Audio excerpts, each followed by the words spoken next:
And the bank engaged in what was called Nifty 50 investing. It invested in the best and fastest growing companies in America without regard to price, because the official dictum was if it's good enough and fast growing enough, it's worth any price. And if you bought the Nifty 50 the day I got there in '68, and if you hold it diligently until '73, you lost almost all your money in the best companies in America. And there's a lesson in that, of course, that it's not what you buy, it's what you pay for. The most important thing, which they don't teach you in business school, is psychology. And if you go back and look at the past, if you look at a graph of the economy for the last 50 years, it kind of looks like this. It's got an upward trend and very modest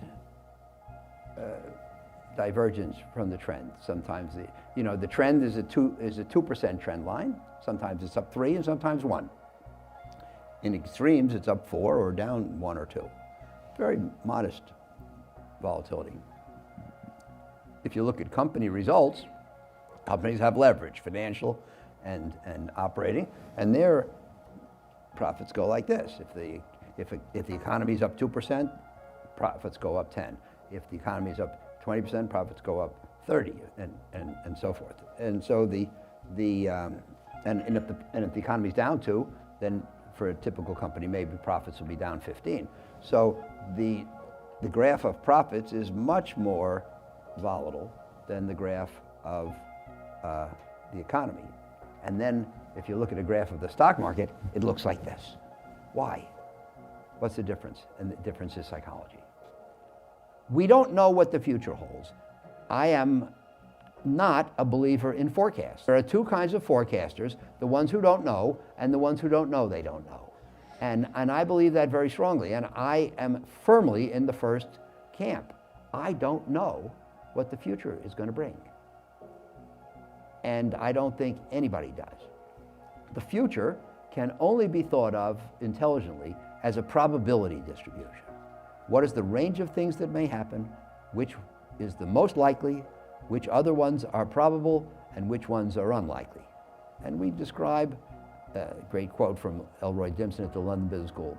More risk means more things can happen than will happen. That's the source of risk, is the future is uncertain.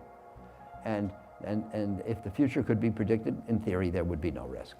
The market is not some genius with a high IQ. The market is just the collection of the votes cast by all the people in it. So by definition, it's not any smarter. Sure. If you get a million people of average intelligence together, their conclusion is not any smarter than average. It's not like it accumulates to a greater total.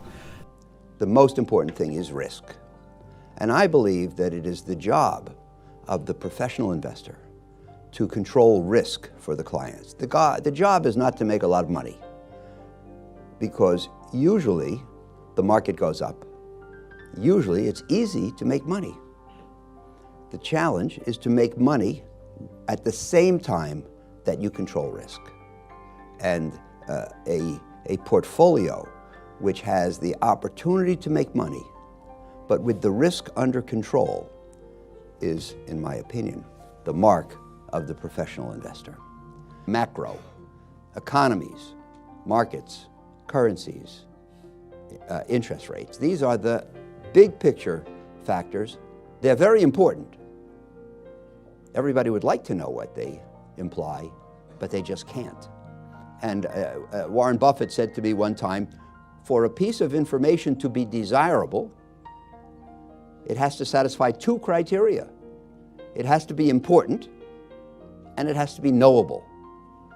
And the macro is extremely important. And everybody says to me, how can you not base your investment approach on macro? It's so important. I say, yes, but it's not knowable. And if it's not knowable, then trying to base your approach on macro is really a waste of time, or worse. Now, one of the main reasons for the difficulty of making predictions is the enormous influence of randomness. And, things often, We know how it should go, but something else occurs instead. Impossible things happen all the time, and things that are extremely likely to happen fail to happen all the time. Now let's go back in my country to November of 2016. There were two things that were considered certainties, not probable, certainties. Number one, Hillary Clinton would be elected president. And number two, if by some quirk of fate Donald Trump won, the market would collapse. And so instead, Trump won, and the market went straight up. And if that's not enough to convince people that they don't know what the future holds, then I don't think I can. Here we are in the third quarter of 24. Mm-hmm. If you go back 2 years, mm-hmm. The world was very pessimistic, mm-hmm. which meant that the rewards for making investments were very high, mm-hmm. Because people felt so low and things were priced reasonably as a result. Right. Now most people are pretty optimistic. The stock market has rallied for almost 2 years, mm-hmm. And the aversion to extending credit has weakened, mm-hmm. so that the reward for bearing risk in the credit markets has declined. Mm-hmm. So, I like to buy when everybody's pessimistic, mm-hmm. and there's no optimism priced in. Right. Today, most people are fairly optimistic, not crazy, but mm-hmm. and so there's little pessimism priced in. I like to buy when there's a lot of pessimism priced in, and mm-hmm. that's not the case today. Yeah. So I think that you can invest today, but there's nothing to get that excited about. Got it. I get excited when people are jumping out of windows.